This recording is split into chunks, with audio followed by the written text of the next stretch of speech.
موضوع الدرس في أحوال السعداء يوم القيامة سورة الواقعة تفسير ابن كثير. الحمد لله رب العالمين والصلاة والسلام على أشرف الأنبياء وسيد المرسلين سيدنا محمد وعلى آله وأصحابه أجمعين. اللهم صل على سيدنا محمد وعلى آل سيدنا محمد كما صليت على إبراهيم وعلى آل إبراهيم في العالمين إنك حميد مجيد. أعوذ بالله من الشيطان الرجيم. بسم الله الرحمن الرحيم. ثلة من الأولين وقليل من الآخرين على سرر موزونة متكئين عليها متقابلين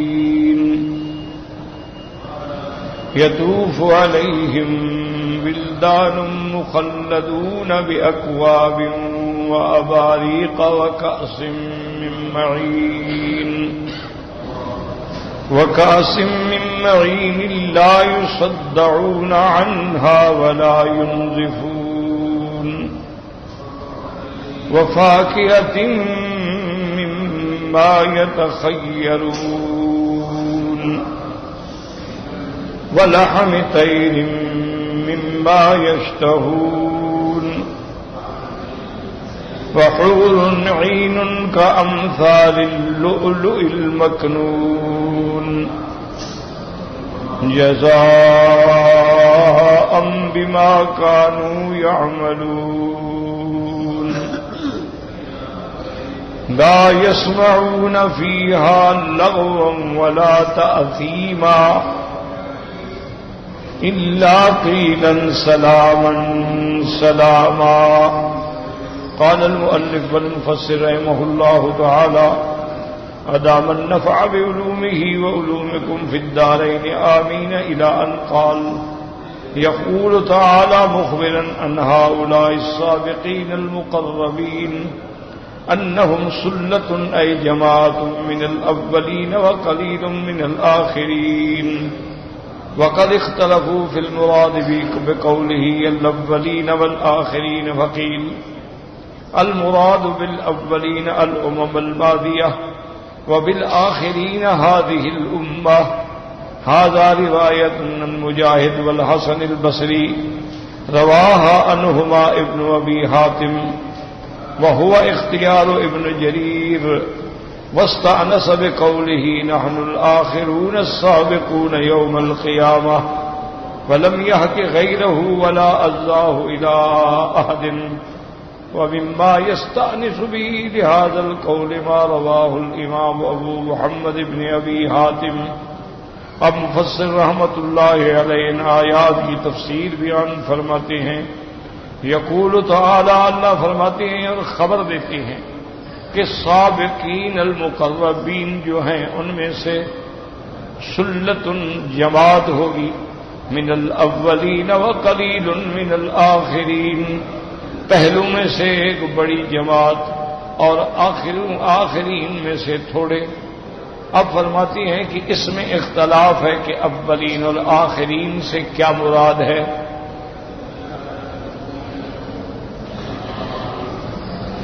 مفسر رحمت اللہ علیہ فرماتے ہیں کہ بعض مفسرین یہ کہتے ہیں کہ اولین سے مراد الامم الماضیہ، جتنی پہلی امتیں گزر چکی ہیں ان میں سلۃ من الاولین، اور آخرین سے مراد هذه الامت یعنی امت محمد مصطفیٰ صلی اللہ علیہ وسلم.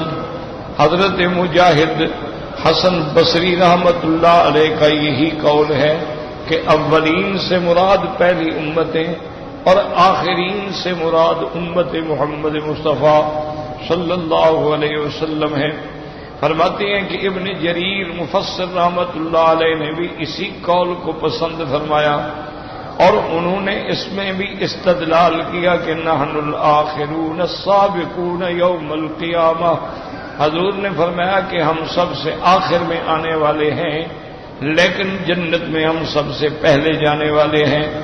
وَلَمْ يَأْتِ غَيْرُهُ وَلَا أَضَاهُ إِلَىٰ أَحَدٍ، لیکن اس قول کو کسی دوسرے نے نقل نہیں فرمایا۔ ہاں البتہ اس قول کے مطابق ابو محمد بن ابی حاتم نے بھی ذکر فرمایا ہے۔ تو یاد رکھیں کہ اس آیت میں اس سے پہلے جو ہم نے پڑھا ہے وہ ہے بیان عظمت، یاد رکھو، اور اس میں ہے بیان عدد۔ پہلی آیات جو ہے نا، والسابقون السابقون اولئک المقربون فی جنات النعیم، یہ ان کی عظمت شان ہے۔ اب عدد ان کا کیا ہے؟ سلۃ من الاولین وقلیل من الآخرین، کہ پہلو میں سے ایک بہت بڑی جماعت ہوگی اور آخرین میں سے بھی تھوڑے لوگ ہوں گے۔ تو اب اس میں پہلا قول یہ آیا کہ بھئی اولین سے مراد یہ ہے کہ حضرت آدم علیہ السلام سے لے کر حضور صلی اللہ علیہ وسلم تک جتنے انبیاء رسول ان کے اصحاب، ان میں جو سابقین ہیں، صاحب بات ہے کہ ان کی تعداد زیادہ ہوگی، کیوں 1,24,000 تو پیغمبر ہے۔ تو اس لیے علماء نے فرمایا، اور ابن جریر نے بھی اسی کو لیا ہے کہ اس سے مراد یہی ہے کہ بھئی سلۃ من الاولین، پہلو میں بہت بڑی جماعت ہے سابقین کی، اور آخر میں قلیل ہے۔ فرماتے ہیں حدثنا ابی قال حدثنا محمد بن عیسیٰ بن التبع قال حدثنا شریک بن محمد بن عبد الرحمن نبی النبی ہریرہ رضی اللہ تعالی عنہ قال لما نزلت سلۃ من الاولین وقلیل من الآخرین شق ذلك على اصحاب النبی صلی اللہ علیہ وسلم فنزلت سلة من الأولين وسلة من الآخرين، فقال النبي صلى الله عليه وسلم إني لأرجو أن تكونوا ربع أهل الجنة ثلث أهل الجنة بل أنتم نصف أهل الجنة أو شطر أهل الجنة وتقاسمونهم النصف الثاني۔ ورواه الإمام أحمد بن أسود بن عامر عن شريك محمد بیا الملأ النبی ہریرہ فذکرہ۔ اب اس حدیث مبارک میں سیدنا ابی ہریرہ رضی اللہ تعالی عنہ سے روایت ہے کہ جب یہ آیت اتری کہ پہلو میں سے بہت بڑی جماعت اور آخرین میں سے تھوڑے، تو یہ حضور کے صحابہ پہ بات بڑی گراں گزری کہ بھی ہم میں تو پھر تھوڑے ہوئے، پہلے تو ہیں وہ زیادہ ہوئے۔ تو اللہ تبارک و تعالی نے پھر خوشخبری دی کہ سلۃ من الاولین و سلۃ من الآخرین، کہ پہلو میں سے بھی بہت بڑی جماعت اور آخرین میں سے بھی بہت بڑی جماعت۔ حضور پاک صلی اللہ علیہ وسلم نے فرمایا انی لارجو، مجھے امید ہے اپنے اللہ سے، ان تکونوا ربع اہل الجنت، کہ تم چوتھا حصہ جنتیوں میں سے یا تیسرا حصہ، بلکہ آپ نے فرمایا بل انتم نصف اہل الجنہ، تم آدھے تم جنت میں اور آدھے سب ہوں گے، او شطر اہل الجنہ، وہ بھی مراد آدھا ہے، وتقاسمونہم النصف الثانی، یعنی جنت میں آدھے تو تم پکے ہو گئے نا، باقی آدھے حصے میں ساری امتیں، لیکن ان میں بھی گویا تم کچھ لوگ ہیں۔ تو معنی یہ ہے کہ سب سے زیادہ عدد جو ہوگا وہ حضور صلی اللہ علیہ وسلم کی امت کا ہوگا۔ وقد روی من حدیث جابر نحو ھذا ورواه الحافظ بن عساکر من طریق هشام بن عمارہ حدثنا عبد ربہ بن صالح عن عروة بن رویم عن جابر بن عبد اللہ رضی اللہ تعالی عنہ عن النبی صلی اللہ علیہ وسلم لما نزلت اذا وقعت الواقعہ ذکر فیہا سلۃ من الاولین وقلیل من الآخرین قال عمر رضی اللہ تعالی عنہ یا رسول اللہ صلی اللہ علیہ وسلم سلۃ من الاولین وقلیل منا قال فامسك آخر السورة سنة ثم ندم سلة من الأولين وسلة من الآخرين فقال رسول الله صلى الله عليه وسلم يا عمر تعال فاسمع ما قد أنزل الله سلة من الأولين وسلة من الآخرين ألا وإن من آدم إلي سلة وأمتي سلة ولم نستكمل سلتنا حتى نستعين بالسودان من رعاة الإبل ممن شهد أن لا إله إلا الله وحده لا شريك له هكذا أورده في ترجمة عروة بن رويم إسنادا ومتنا ولكن في إسناده نذر. اب اس حدیث میں آتا ہے حضرت جابر بن عبداللہ سے روایت ہے عن النبی صلی اللہ علیہ وسلم حضور صلی اللہ علیہ وسلم سے کہ جب سورۃ الواقعہ اتری اور حضور پاک نے یہ آیت تلاوت فرمائی سلۃ من الاولین وقلیل من الآخرین، حضرت عمر رضی اللہ تعالیٰ عنہ نے عرض کیا کہ یا رسول اللہ سلۃ من الاولین یعنی پہلی جماعتوں میں پہلی امتوں میں بہت بڑی جماعت ہوگی، وقلیل منا ہم میں سے تھوڑے. اس کے بعد تقریباً 1 سال تک یعنی اس موضوع پہ کوئی آیت نہیں اتری. 1 سال کے بعد پھر آیت اتری سلۃ من الاولین وسلۃ من الآخرین. حضور پاک نے فرمایا کہ عمر آؤ سنو کہ اللہ نے اب کیا فیصلہ فرمایا ہے کہ سلۃ من الاولین وسلۃ من الآخرین الا وان من آدم الی سلہ، حضرت آدم علیہ السلام سے لے کر میری امت تک ایک جماعت وامتی سلۃ اور ایک سلہ میری امت میں سے فلن تستکمل سلتنا حتی نستعین، اور ہمارا جو عدد ہے وہ تب پورا ہوگا جب سودان کے لوگ جو ہیں من رعاة الابل اونٹوں کے چرانے والے وہ اللہ پر ایمان لائیں گے، گواہی دیں گے ممن شہد اللہ الہ الا اللہ وحدہ لا شریک لہ، تو ہمارا عدد جو ہے وہ بڑھ جائے گا. ہاکذا اورده فی ترجمۃ عروۃ بن رویم اسنادا ومتنا، لیکن مفسر فرماتے ہیں اس کی سند میں اعتراض ہے. وقد بردت طرق کثیرۃ متعددۃ بقولہ انی لارجو ان تکونوا ربع اہل الجنہ. ہاں بہت سارے طریق سے البتہ یہ حدیث آئی ہے کہ حضور پاک نے فرمایا میں امید کرتا ہوں کہ تم جنت کا چوتھائی. الحدیث بتمام ہی ومفرد فی صفته الجنہ وللہ الحمد والمنہ. وهذا الذي اختاره ابن جرير ها هنا فيه نذر بل هو قول ضعيف لأن هذه الأمة هي خير الأمم نص القرآن فيبعد أن يكون المقربون في غيرها أكثر منها اللهم إلا أن يقابل مجموع الأمم بهذه الأمة والظاهر أن المقربين من هؤلاء أكثر من سائر الأمم والله أعلم. فالقول الثاني في هذا المقام هو الراجح وهو أن يكون المراد بقوله سلة من الأولين من صدر هذه الأمة وقليل من الآخرين أي من هذه الأمة. اب مفسر رحمت اللہ علیہ فرماتے ہیں کہ یہ قول جو ابن جریر نے اختیار کیا ہے یہ قول جو ہے ضعیف ہے، کیونکہ سب سے پہلی بات تو یہ ہے کہ اس امت کو اللہ تبارک و تعالی نے تمام امتوں سے افضل فرمایا ہے. کنتم خیر امت اخرجت للناس تأمرون بالمعروف وتنہون عن المنکر.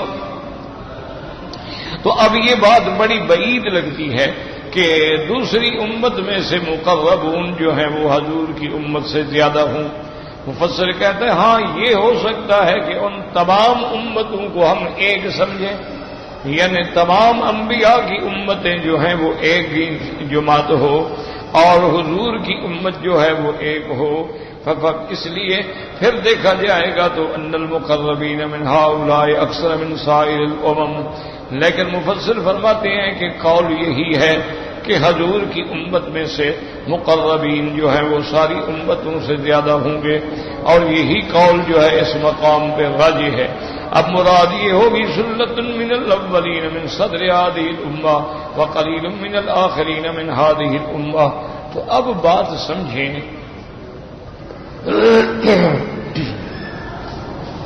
اللہ کے قرآن پاک میں یہ آیت نازل ہوئی کہ سلۃ من الاولین وقلیل من الآخرین، لیکن اس میں تفصیل نہیں آئی کہ اولین سے کون مراد ہے اور آخرین سے کون مراد ہے۔ اب اسی طرح جیسے بعض روایات میں آیا کہ صحابہ پہ یہ بات بڑی سخت گزری کہ پہلی امتوں میں زیادہ اور ہماری امت میں تھوڑے، تو یہ بات بھی یعنی کسی صحیح سند سے ثابت نہیں۔ یاد رکھیں، اس کی وجہ یہ ہے کہ سابقہ امتوں میں سے اگر کسی ایک امت سے مقابلہ کیا جائے پھر تو بات ہے، لیکن جب سارے انبیاء کی امتیں ایک طرف ہوں اور حضور کی امت ایک طرف ہو تو پھر اس میں تو کوئی ایسی بات نہیں کہ دلوں پہ شاک گزرے۔ اور دوسری بات یاد رکھیں کہ سب سے راجح قول جو ہے وہ یہ ہے کہ یہ ساری آیتوں کا تعلق جو ہے وہ حضور کی امت سے صلی اللہ علیہ وسلم، اس کا تعلق جو ہے وہ کسی سابقہ امت سے نہیں ہے۔ اس کی وجہ یہ ہے کہ سارے قرآن کو دیکھیں نا، اس کے سیاق کو دیکھیں کہ اللہ تبارک و تعالیٰ نے فرمایا وَكُنْتُمْ أَزْوَاجًا ثَلَاثًا، اب تمہارے جو ہے 3 قسمیں ہوں گی، تو حضور کی امت کا ذکر ہوگا۔ ان 3 قسموں میں ذکر کیا گیا اصحاب المیمنہ، اصحاب المشأمہ والسابقون السابقون۔ تو اس وقت جو اس صورت میں اللہ خبر دے رہے ہیں وہ حضور کی امت کی خبر دے رہے ہیں، نہ کہ نوح علیہ السلام کی امت کی خبر دے رہے ہیں۔ کن تم کا خطاب جو ہے وہ صحابہ کو ہے جن میں قرآن نازل ہوا ہے، اس سے مراد کوئی ساری امتیں تو نہیں ہے۔ تو اب جو صحیح قول بنے گا وہ یہ ہے کہ بھائی حضور کے زمانہ جو تھا وہ خیر القرون کا زمانہ تھا، خیر ہی خیر تھی، خیر القرون قرنی ثم الذین یلونہم ثم الذین یلونہم او کما قال النبی صلی اللہ علیہ وسلم۔ حضور کا زمانہ، صحابہ کا زمانہ، تابعین کا زمانہ، یہ تو خیر القرون ہے نا، اس لیے ان میں تو بہت مقربین، ان میں تو سابقون المقربون بہت بڑی جماعت۔ اب حضور کی باقی امت جو ہے قیامت تک ان میں ان کے مقابلے پہ تھوڑے ہیں۔ اب اللہ نے پھر کرم فرما دیا، اللہ تبارک و تعالی نے تابعین کے بعد جو امت قیامت تک آنے والی ہے ان میں بھی اللہ نے ایسے لوگ پیدا فرما دیے کہ جو سابقین کے درجے پہ پہنچ گئے۔ اسی لیے ایک دن حضور صلی اللہ علیہ وسلم تشریف فرما تھے اور حضور پاک نے فرمایا کہ لو کان الدین فی الثریا، اگر دین ہو ثریا تاروں تک بھی ہو نا اونچا، لَيَنَالَهُ رِجَالٌ مِّن فارس، اللہ فارس سے ایسے بندے پیدا کرے گا جو وہاں سے جا کر بھی دین لائیں گے۔ اور ایک حدیث پاک میں آتا ہے کہ حضور نے فرمایا اور اشارہ کیا حضرت سلمان فارسی کی طرف کہ سلمان رضی اللہ تعالی عنہ تمہاری قوم میں سے ایسے بندے پیدا ہوں۔ اور اسی طرح حضور پاک صلی اللہ علیہ وسلم نے حجۃ الوداع کے موقع پہ جب خطبہ حجۃ الوداع دیا ہے تو اس میں حضور نے یہ بھی فرمایا کہ فَلْيُبَلِّغِ الشَّاهِدُ الْغَائِبَ، کہ اب جو تم سن رہے ہو یہ میرا خطبہ ان تک پہنچاؤ جنہوں نے نہیں سنا ہے۔ ہو سکتا ہے کہ وہ نہ سننے والے تم سے بھی زیادہ ذہین نکلیں، تم سے بھی زیادہ کام کریں۔ تو یہ تو اللہ تعالی کی شان ہے کہ اللہ نے پھر حضور کی امت میں ایسے لوگ پیدا کیے ہیں، تبع تابعین میں بھی، اور ان کے بعد بھی اللہ نے ایسے لوگ پیدا کیے، عابدین بھی، صدیقین بھی، شہداء بھی، صالحین بھی، مجاہدین بھی، مخلصین بھی، کہ وہ جن پر تمام قیامت تک عالم اسلام جو ہے وہ فخر کرتا ہے، ایسے لوگ پیدا ہوئے۔ اب اس کی چھوٹی سی مثال دیکھیں کہ حضور صلی اللہ علیہ وسلم کے زمانے میں یہ جو سیاست 6 کتابیں ہم پڑھتے ہیں الحمدللہ، یہ حضور کے زمانے میں تو نہیں تھی۔ یہ جو آج کتابیں ہم پڑھتے ہیں، بخاری ہے، مسلم ہے، اور 4 سنن ہیں، سنن ابن ماجہ ہے، سنن نسائی ہے، اسی طرح سنن ترمذی ہے، تو یہ کتابیں تو حضور کے زمانے میں نہیں ہیں۔ یہ تو امام بخاری کہاں بخارا میں پیدا ہوا، اور اسی طرح آپ دیکھیں کہ امام ترمذی میں پیدا ہوئے، کوئی اصفہان میں پیدا ہوا، کوئی سجستان میں پیدا ہوا، سب ماوراء النہر کے لوگ جو تھے انہوں نے یہ خدمت کی دین کی کہ حضور کی تمام حدیثوں کو جمع کر کے سیاق کی شکل میں بھی جمع کیا، سنن کی شکل میں بھی جمع کیا، اور ان کے ابواب بنا کے پوری حضور کی امت کے لیے آسانی پیدا فرما دی کہ آپ نے ابواب الطہارہ کا مسئلہ دیکھنا ہے، ابواب الطہارہ کھول لو، نماز کا مسئلہ دیکھنا ہے، ابواب الصلاۃ کھول لو، زکوٰۃ کا مسئلہ دیکھنا ہے، ابواب الزکوٰۃ کھول لو، نکاح و طلاق کا مسئلہ کوئی مسئلہ کھول لو اور حدیثیں پڑھ لو۔ تو یہ خدمت جو ہے یہ تو بعد میں آنے والوں نے کی ہے نا۔ تو اسی طریقے سے آپ دیکھیں کہ قرآن کی جو تفاسیر لکھی گئی ہیں، میرے آقا کے زمانے میں تو تفسیر ابن عباس ہے۔ اچھا، حضرت ابن عباس کے بعد تفسیر مجاہد ہے، اس کے بعد تفسیر قتادہ ہے، ضحاک ہے، سدئی ہے، تفسیر ابراہیم نخعی ہے، یہ چند ایک تفسیریں۔ اچھا، وہ بھی اتنی مختصر ہے، تفسیر ابن عباس جو ہے 1 جلد میں ہے۔ تو یہ لوگ تو پھر سارے بعد میں پیدا ہوئے جنہوں نے اللہ کی قرآن کی تفاسیر میں 10 جلد، 20 جلد، 30 جلد کی تفسیریں لکھی، اور پھر ایک ایک قرآن کے حرف پہ بحث کی۔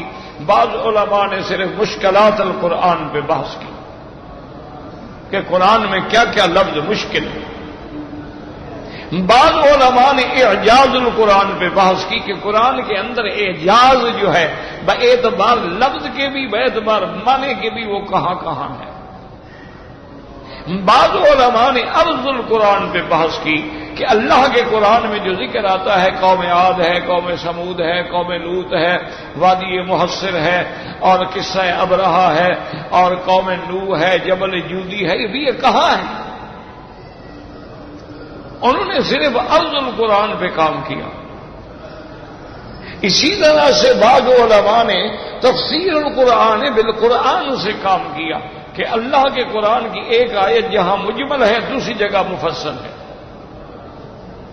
بعض علماء نے اسباب النزول پہ کام کیا کہ یہ آیت کب اتری، کیوں اتری، کس قصے میں اتری۔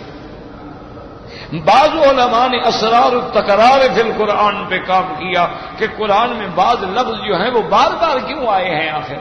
فَبِأَيِّ آلَاءِ رَبِّكُمَا تُكَذِّبَانِ فَبِأَيِّ آلَاءِ رَبِّكُمَا تُكَذِّبَانِ 31 دفعہ ایک سورت میں آیا ہے۔ فَوَيْلٌ يَوْمَئِذٍ لِّلْمُكَذِّبِينَ فَوَيْلٌ يَوْمَئِذٍ لِّلْمُكَذِّبِينَ، یہ کیوں ہے؟ اس کے لیے انہوں نے الگ کتاب لکھی۔ اسی طریقے سے بعض علماء نے وہ علوم بیان کیے، علوم القرآن، بعض نے احکام القرآن جیسے جساس نے لکھا، بعض نے فقہی انداز میں تفسیریں لکھی جیسے قرطبی نے لکھی، بعض علماء کرام نے یعنی اس انداز میں کہ قرآن کے اندر حکمتیں کیا ہیں اس کو اجاگر کرنے کے لیے کہ قرآن کی آیت میں کیا کیا حکمتیں پوشیدہ ہیں، اس کے لیے انہوں نے مستقل تفسیریں لکھی۔ اسی طرح جو تراجم قرآن ہیں یعنی قرآن کا ترجمہ جو ہے، مثلا ہندوستان میں سب سے پہلے ترجمہ جو ہے جس کا سب سے اونچا مقام ہے وہ حضرت شاہ عبد القادر کا ہے رحمت اللہ علیہ، ان کے بعد جو ترجمہ ہے وہ شیخ الہند رحمت اللہ علیہ کا ہے، اور ان سے بھی پہلے ایک شخص حضرت امیر محمد گزرے ہیں جن نے سب سے پہلے ترجمہ کیا ہے۔ اب اسی انداز میں اگر آپ دیکھیں گے، اچھا پھر دیکھیں تفسیر جو ہے جلال الدین سیوطی نے لکھی، جلال الدین محلی نے لکھی، تفسیر قرآن میں آپ دیکھیں گے تو آپ کے اگر صرف اردو زبان کی تفسیریں اگر آپ اکٹھی کریں تو خدا جانے کتنی ہو جائیں۔ اردو زبان کے اندر جو تفاسیر ہیں بہت بڑی تفسیریں ہیں۔ اسی طرح اہل حدیث علماء میں سے محمد جوناگڑھی نے رحمت اللہ علیہ نے لکھا، اور علماء دیوبند سے شیخ الہند رحمت اللہ علیہ نے لکھا، اور حضرت تھانوی رحمت اللہ علیہ نے لکھا، علامہ شبیر احمد عثمانی رحمت اللہ علیہ نے لکھا، ابوالکلام آزاد رحمت اللہ علیہ نے لکھا، عبید اللہ سندھی رحمت اللہ علیہ نے لکھا، اور اسی طرح ملا جیون نے لکھا، اسی طریقے سے شوقانی رحمت اللہ علیہ نے لکھا۔ اتنی طرح اتنا تو معلوم ہوا نا کہ حضور کی آخری امت میں بھی اللہ نے پھر بڑی جماعت پیدا کر دی۔ مراد حضور کی امت ہے، مراد جو ہے وہ حضور کی امت ہے، یعنی اسی کے اندر پہلے جو ہیں وہ سلۃ من صحابہ میں بہت زیادہ تھے، بعد میں تھوڑے تھے، لیکن آگے جا کے بڑھتے گئے، اب پہلے بھی بڑی جماعت پھر بعد والوں میں بھی بڑی جماعت۔ تو یہی ترجمہ جو ہے اور یہی قول جو ہے وہ راجح ہے، اسی کو علماء نے ترجیح دی ہے کہ قرآن کا انداز تخاطب جو ہے، انداز خطاب جو ہے وہ تقاضا یہ کر رہا ہے کہ اس سے مراد حضور کی امت ہے، کیونکہ حضور کی امت جو ہے تمام امتوں سے افضل ہے۔ کیوں افضل ہے؟ ایک تو قرآن نے بتا دیا، کنتم خیر امت اخرجت للناس تأمرون بالمعروف وتنہون عن المنکر۔ اللہ نے فرمایا تم سب سے بہتر امت ہو، لوگوں کو بھلائی کا حکم دیتے ہو اور برائی سے روکتے ہو، اس لیے بہتر، اور پھر تم اس لیے بہتر ہو کہ اللہ نے جو تمہارے پاس نبی بھیجا ہے اس کا کوئی مقابلہ نہیں کر سکتا ہے، وہ امام الانبیاء ہے، اور کسی امت کو تو یہ مقام نہیں ملا۔ اللہ نے تمہارے پاس جو کتاب بھیجی ہے قرآن، وہ ام الکتاب ہے، وہ تمام کتابوں سے افضل ہے، اعلیٰ ہے، اور سب کی ناسخ ہے۔ تو ایسا نبی بھی کسی کو نہیں ملا اور ایسی کتاب بھی کسی کو نہیں ملی، اور اللہ تبارک و تعالی نے پھر اس امت میں بخشش کے لیے ایسے دروازے کھول دیے ہیں کہ بس وضو کر لو گناہ گر گئے۔ اب کیا مشکل ہے ابھی وضو کرنا؟ اچھا مسجد کی طرف چل پڑو، ہر قدم پہ گناہ گر گئے۔ مسجد میں داخل ہو کے 2 رکعت پڑھ لو، گناہ گر گئے۔ مسجد میں نماز پڑھ کے بیٹھ جاؤ، 2 رکعت اشراق پڑھ لو، 1 عمرے کا ثواب مل گیا۔ مسجد میں بیٹھ کے تم نے تسبیحات پڑھی، جنت میں باغ لگ گئے۔ تو اللہ نے تمہارے لیے ایسے راستے پیدا کر دیے، ایسی نعمتیں پیدا کر دی ہیں کہ کوئی بدقسمت آدمی ہو تو اس کا تو کوئی علاج نہیں، ورنہ یہ ہے کہ جیسے حضور نے فرمایا مجھے یہ بتاؤ جس بندے کے گھر کے آگے نہر بہتی ہو اور 5 دفعہ وہ اس سے منہ دھوتا ہو، غسل کرتا ہو، اس کے بدن پہ کوئی میل رہے گی؟ تو صحابہ نے کہا حضور کیسے رہ سکتی ہے؟ تو فرمایا جو 5 دفعہ وضو کرے گا اس کے بدن پہ گناہوں کی میل کیسے رہے گی؟ تو یہ نعمتیں جو ہیں ہمیں ملی ہیں، اس بھی اللہ نے اس امت کو بہت بڑا شرف بخشا ہے۔ بعد میں بعض اوقات بعد میں آنے والے لوگ جو ہیں وہ اتنا کام کر جاتے ہیں جو پہلے نہیں کر سکے۔ اچھا، اس کی چھوٹی سی مثال ہے جو تاریخوں میں محفوظ ہے کہ سب سے پہلے تبلیغ کا کام شروع کیا مولوی الیاس رحمت اللہ نے، جو ہم نے تاریخوں میں پڑھا۔ انہوں نے میو قوم سے ابتدا کی، بڑی اجڈ اور بڑی جاہل اور بڑی ضدی قوم تھی۔ اچھا جی، بہرحال انہوں نے بڑا کام کیا، اللہ قبول فرمائے۔ اب جب وہ فوت ہو گئے، اب مسئلہ آیا کہ بھئی ان کے بعد ان کی جماعت کی ذمہ داری کس کو دی جائے؟ ان کے صاحبزادے تھے حضرت محمد یوسف، لیکن اس وقت وہ صاحبزادے تھے، کہ صاحبزادہ ہونا بھی تو ایک امتحان ہے نا۔ آدمی کسی پیر کا بیٹا ہو یا مولوی کا بیٹا ہو تو لوگ عزت کرنی تو شروع کر دیتے ہیں نا، تو اس کا دماغ تو خراب ہوگا۔ یہ صاحبزادہ ہونا بھی ایک خاص بیماری ہے۔ تو وہ اس وقت صاحبزادے تھے، ان کا ادھر کوئی خیال ہی نہیں تھا دین کے کام میں۔ تو اب جب سارے علماء اکٹھے ہوئے، علماء دیوبند آئے، علماء تھانہ بھون آئے، علماء رائے پور آئے، علماء سہارنپور آئے، اور بڑے بڑے مشائخ اکٹھے ہوئے، انہوں نے کہا کہ بھئی اس بچے میں تو یہ صلاحیت ہے ہی نہیں کہ یہ باپ کا کام کر سکے،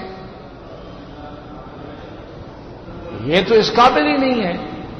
اور یہ کوئی جائیداد کا مسئلہ تو نہیں ہے نا کہ باپ کی جائیداد بیٹے کو بھی لگی، اچھا ہو یا برا ہو، یہ تو دین کا کام ہے۔ کرنے والی صلاحیت بھی تو ہو نا، اس کو ذمہ داری دیں ہم۔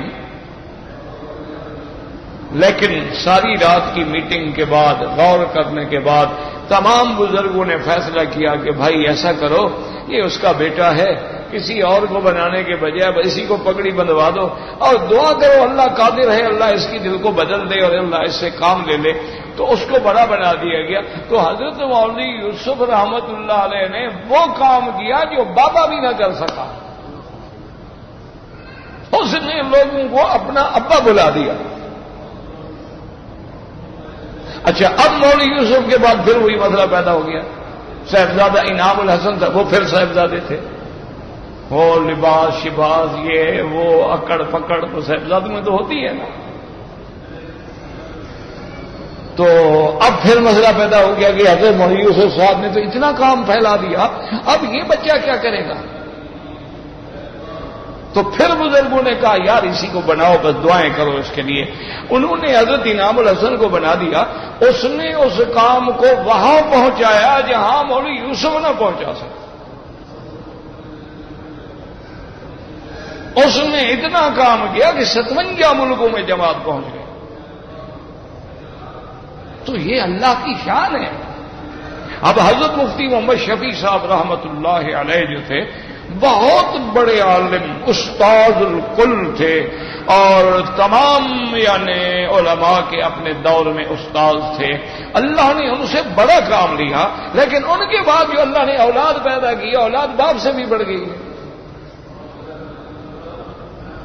اب حضرت تقی صاحب جو ہیں، تقی عثمانی اور رفیع عثمانی، تو اب دیکھیں تقی صاحب نے انگریزی میں کتابوں میں ترجمے میں لکھ کے وہ کام کیا نا جو ابا نہیں کر سکے۔ حضرت نے تو کوئی تفسیر انگریزی میں نہیں لکھی تھی، حضرت نے تو پورے ورلڈ کو جا کے خطاب نہیں کیا تھا۔ حضرت کی کتابیں جو ہے وہ کوئی انٹرنیشنل لیول پر تو نہیں جاتی تھیں۔ اللہ نے وہ کام لے لیا اولاد سے جو والد نہیں کر سکے، حالانکہ والد کا بڑا مقام ہے، ان کے مقام کی کوئی بات نہیں، کوئی نعوذ باللہ تنقیص نہیں، لیکن شان ہے کہ اللہ نے ان کی اولاد سے کام لے لیا۔ اللہ جس سے چاہے۔ اسی طرح کہتے ہیں تو وہ بھی یہ بھی تاریخ میں ہے کہ خواجہ ناظم الدین کے پاس اپنا کچھ علماء کا وفد گیا، جن میں عطا اللہ شاہ بخاری رحمت اللہ علیہ بھی تھے اور حضرت امروٹی بھی تھے اور بڑے بڑے اور لوگ بھی تھے، تو ان میں علماء بریلوی بھی تھے اور ان میں شیعہ بھی تھے، ختم نبوت کے مسئلے میں سب اکٹھے تھے۔ تو اس کو جا کے سمجھایا کہ خواجہ صاحب آپ نمازی آدمی ہیں، تہجد گزار ہیں، شب بیدار ہیں، اللہ سے ڈرنے والے ہیں، خدا کو ماننے والے ہیں، صحیح العقیدہ مسلمان ہیں، اگر تمہارے دور میں بھی ختم نبوت کا کام نہ ہوا اور مرزائیت کو اقلیت قرار نہ دیا گیا پھر کون کرے گا؟ تم دین والے آدمی ہو۔ بڑا نمازی پرہیزگار آدمی تھا، تو وہ ڈرا ہوا تھا بیچارہ باہر کی طاقتوں سے، تو بیٹھے بیٹھے کہنے لگا حضرات آپ لوگوں کی بات حق ہے، میرا بھی یہی عقیدہ ہے کہ جو حضور صلی اللہ علیہ وسلم کی ختم نبوت کا منکر ہے وہ کافر ہے، میرا یہی عقیدہ ہے، لیکن میں یہ کر نہیں سکتا، قادیانیوں کے خلاف میں کوئی قدم نہیں اٹھا سکتا، میں مجبور ہوں۔ تو کہتے ہیں اللہ عالم، کیونکہ میں نے تو سنی بات کر کہ حضرت شاہ جی جوش میں آئے اور داڑھی مبارک پہ ہاتھ پھیرا اور اس کے بعد یوں آنکھیں نکال کو، بڑی آنکھیں تھی حضرت کی، ناظم الدین کو دیکھا اور فرمایا او خواجہ سن لے، یہ تیرے جیسا تہجد گزار جو کام نہیں کر سکا نا، ایک فاسق فاجر آ کے یہ کام کرے گا، اللہ نے یہ کام اس سے لینا ہے، تم سے لینا ہی نہیں، دبا ہو جاؤ۔ کس نے کیا جناب؟ بھٹو نے۔ ختم نبوت کا مسئلہ کس نے حل کیا؟ آپ لاکھ اس کو کہیں وہ لاکھ گناہگار ہو، ہم کون سے فرشتے ہیں؟ ہمارے پاس بھی اتنی عزت ہو دولت ہو تو پتہ نہیں ہم کہاں پہنچ جاتے، یہ تو ہمارے پاس ہے کچھ نہیں تو ہم نیک ہیں نا۔ دیکھو نا جی، جب ٹانگیں جواب دے جائیں تو آپ کو کیا دیکھیں گے؟ پھر تو خود بخود نیک ہیں، پرہیزگار ہیں ماشاءاللہ۔ اور جب یہ ٹانگیں ساتھ دیکھتی تھیں تو آپ کتنی دیواریں پھاندتے تھے، کتنے گھر پھلانگتے تھے، اور ان کو جو دولت ملی ہے نا، ہم سمجھتے ہیں اتنا ہمیں ملی ہوتی نا ہم ان سے بھی آگے بڑھ جاتے۔ کسی پہ اعتراض نہ کیا کرو، اللہ نے کام لینا تھا لے لیا۔ تو اس لیے یاد رکھیں کہ سلۃ من الاولین بھی حضور کی امت ہے اور سلۃ من الآخرین بھی حضور کی امت ہے۔ اللہ تبارک و تعالی نے ایسے ایسے لوگ پیدا کیے ہیں۔ اب دیکھیں نا جی، بعد میں مجاہدین دیکھ لیں، اب محمود غزنوی کتنے بعد کا آدمی ہے، کتنے 100 سال 1100 سال بعد، حضور پاک کے زمانے سے تقریباً 1100-1150 سال بعد کا آدمی ہے، لیکن کتنی اللہ نے اس سے کام لیا کہ جب سومناتھ پہ پہنچا سارا علاقہ فتح کر لیا، اب تمام دنیا کا بت پرست جو تھا وہ سومناتھ میں جمع ہو گئے اور انہوں نے مشورہ کیا کہ بھی محمود غزنوی سے لڑ تو نہیں سکتے ہو، اس سے بات کر۔ انہوں نے وفد بھیجا، انہوں نے کہا کہ سلطان محمود غزنوی مہربانی کرو، سومناتھ ہمارا سب سے بڑا مندر ہے، ہمارے سب سے بڑے دیوی دیوتا ادھر ہیں، ہمارے سب سے بڑے بھگوان جو ہیں نا وہ اس میں ہیں، مہربانی کرو بس اس کو نہ توڑو، ہم سے جتنا مرضی آئے دولت لے لو، ہم سے ہیرے جواہرات سونا چاندی کیا چاہتے ہو، لیکن ہمارا یہ سب سے بڑا مندر ہے سومناتھ، اور اس میں ہمارے سب سے بڑا بھگوان ہے۔ اب دیکھو بھگوان کی حفاظت کون کر رہے ہیں؟ وہ ہندو کر رہے ہیں، بھگوان تو کام نہیں آتا نا، وہ تو بیکار ہے۔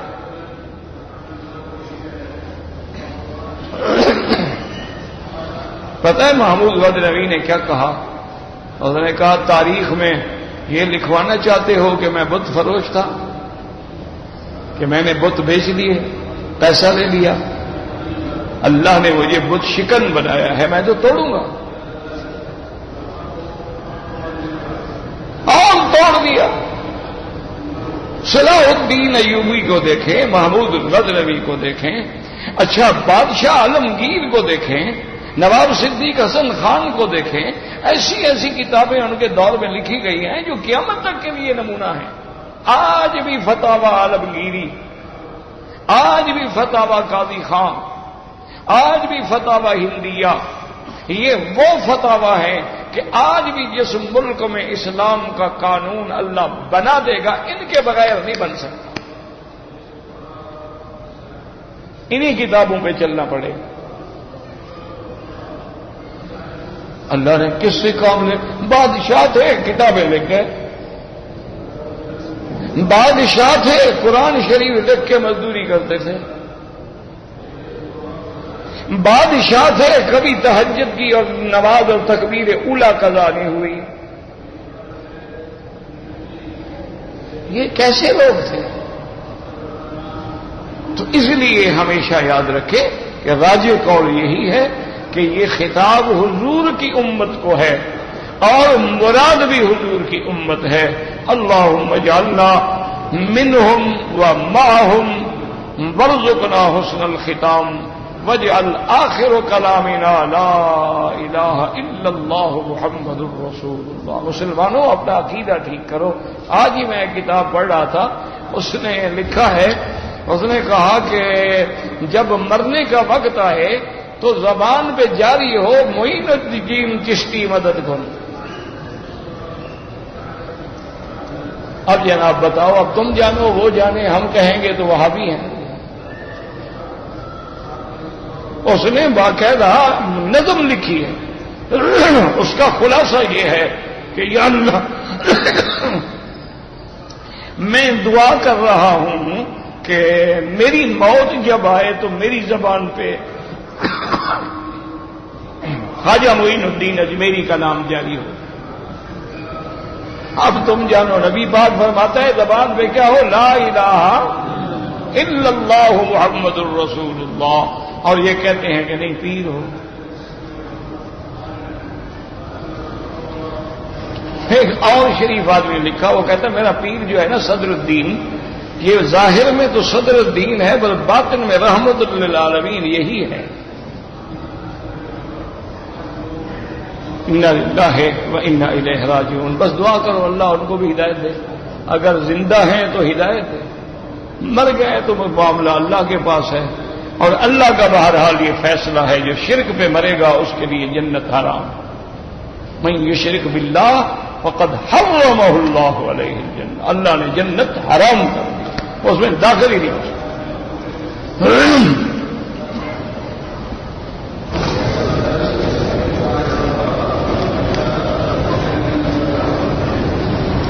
کہتے ہیں جی کہ ایک گانے والا آدمی ہے، اس نے ایک مسجد بنائی ہے، تو اب میرا بھائی مجھے نہیں پتا ہے کہ وہ کیا اس کے پاس ماں سوا گانے کے اور کوئی آمدنی نہیں؟ بیٹھنے دو بیچارے، بیٹھ جگہ دے دو، جگہ مریض ہے بیچارہ، بیمار ہے، جگہ دے دو۔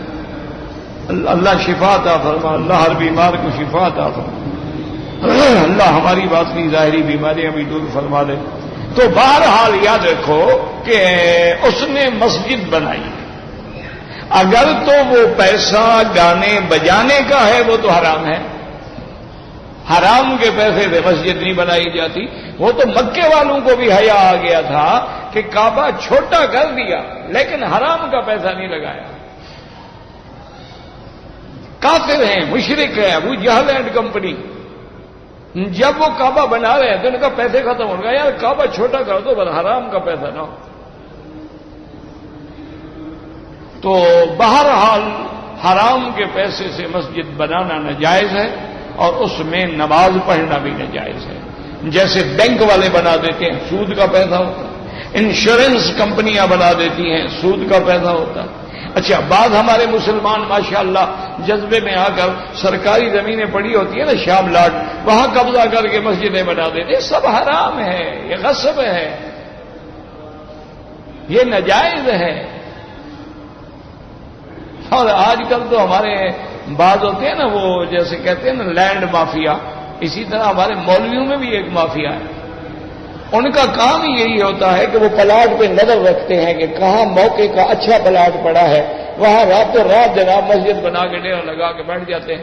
اب مسجد تو بنے گی 500 گز میں، 1500 گز مولوی صاحب کے کام آ جائے گا انشاءاللہ۔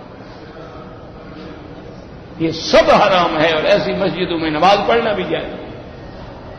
اگر ہاں اس گانے والے کے پاس اپنی بھی کوئی جائیداد ہو، اس نے حلال لگائی ہو، تو پھر گانے والا ہونا تو کافر تو نہیں نا، گناہ گار ہے۔ کہتے جی کہ ایک آدمی 4 مہینے کے لیے دین کی تبلیغ کے لیے نکلتا ہے، اس کی بیوی راضی نہیں ہوتی، یہ 2 سال کے لیے جو کام کے لیے نکلے ہوئے ہیں ان کے بارے میں کیا حکم ہے؟ یہ جو 2 سال کا ویزا لے کے آئے ہیں، ورک ویزا پرمٹ لے کے آئے ہیں، ان کے بیوی بچے راضی ہیں، دین والی بات پہ ناراض ہوتے ہیں؟ ماشاء اللہ ہدایت دے، کوئی شرم کیا کرو، دین کا کام نہیں کر سکتے تو دین والوں پہ اعتراض نہ کیا۔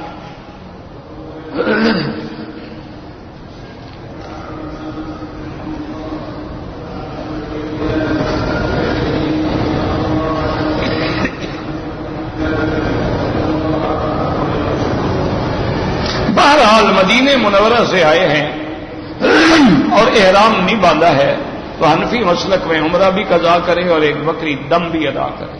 ہاں کوئی عذر ہو، کوئی معذوری ہو، کوئی کام ہو، کوئی وجہ ہو۔ نفلی عبادت آپ جس کے لیے چاہیں کر سکتے ہیں، طواف وغیرہ اپنے لیے کرو اور دوسروں کے لیے دعا کیا کرو۔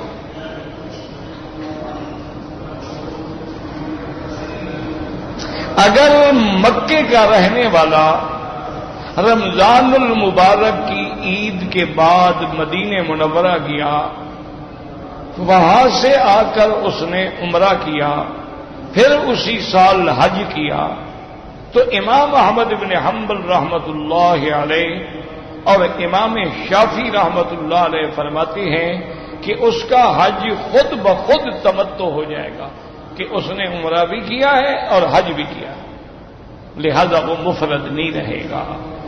امام ابو حنیفہ فرماتے کہ رہے گا تو وہ مفرد، چونکہ اس نے بنیت تمتع عمرہ کیا ہی نہیں ہے، اس نے تو ویسے عمرہ کیا، حالانکہ اس کو عمرہ نہیں کرنا چاہیے تھا۔ وہ کہتے ہیں اس کو بکری دینی ہوگی لیکن دم جبر ہوگی، اس پہ جرمانہ ہے کہ کیوں کیا۔ کہتے جی کہ ہم 10 دوستوں نے مل کر کمیٹی ڈالی ہوئی ہے، یعنی مثلا روزانہ ہم 10-10 روپے جمع کریں گے مثال کے طور پر، اور 1 مہینے کے بعد کھولیں گے، تو جس بندے کا نام نکل آئے گا اس کو دے دیں گے، کوئی بات نہیں۔ مانا یہ ہوتا ہے تاکہ وہ پیسے بیچارے کے کام لگ سکیں، ایسے 10-10 روپے تو ضائع ہو جائیں گے نا۔ 3 مہینے کے بعد اگر اس کو 1000 یا 2000 مل جائے گا تو اس کا کوئی کام ہو جائے گا، پھر اور کو مل جائے گا، پھر دوسرے کو مل جائے گا۔ اس میں نہ سود ہے نہ اور کوئی چکر ہے، پیسہ تو وہی رہے گا نا جو ڈالو گے، تو کوئی حرج نہیں۔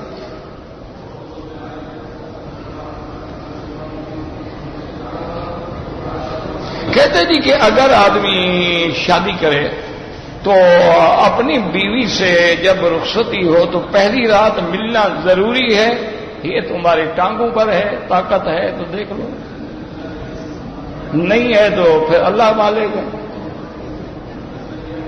اللہ کے بندے یار یہ عجیب مسئلے ہیں، پہلی رات ضروری ہے، دوسری رات ضروری ہے، تیسری رات ضروری ہے۔ بیوی ہے تمہاری، پہلی رات ملو تیسری رات ملو، شریعت نے تمہیں منع نہیں کیا۔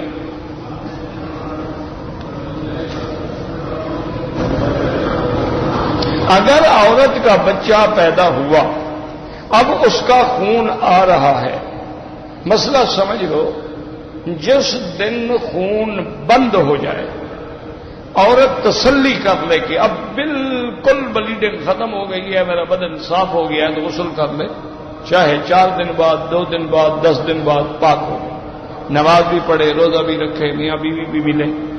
اگر ایک عورت ہے وہ خون آ رہا ہے، تھوڑا آ رہا ہے، رکا پھر آ گیا، ایک دن رکا پھر آ، اب اس کو 40 دن تک انتظار کرنی پڑے گی۔ 40 دن تک پاک ہو گئی الحمدللہ، نہ ہوئی تو 40 دن کے بعد غسل کر لے گی، نمازیں پڑھے گی، سب کچھ کرے گی، کیونکہ اب وہ استحاضہ ہے، اب وہ نفاس نہیں رہا، استحاضہ ہے۔ استحاضہ جو ہے ارقن عادل، ایک رگ ہوتی ہے عورت کے رحم کے اندر، اس سے جریان خون ہو جاتا ہے، تو وہ چاہے خون آتا رہے وہ نماز پڑھے گی۔ واللہ اعلم۔ ربنا تقبل منا انك انت السميع العليم وتب علينا انك انت التواب الرحيم يا حي يا قيوم يا ذا الجلال والاكرام يا حي يا قيوم يا ذا الجلال والاكرام يا حي يا قيوم يا ذا الجلال والاكرام اللهم اجعل لنا وللمسلمين من كل هم فرجا ومن كل ضيق مخرجا ومن كل بلاء عافيا اللهم اشفنا واشف مرضانا وارحم موتانا واستجب دعاءنا ولا تخيب رجاءنا برحمتك يا ارحم الراحمين وصلى الله تعالى على خير خلقه سيدنا محمد وعلى آله وصحبه أجمعين